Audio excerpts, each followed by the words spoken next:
Let's check on my bees after a rainy week.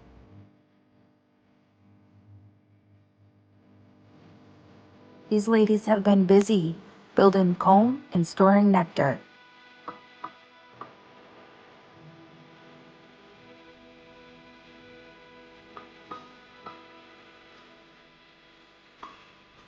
There's lots of eggs in there, so they've accepted the queen, and she's doing her job.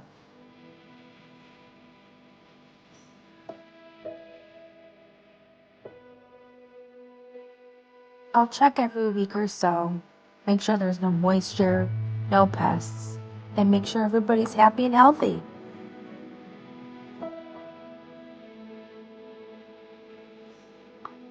I'm still learning one frame at a time, so follow along and see how it goes.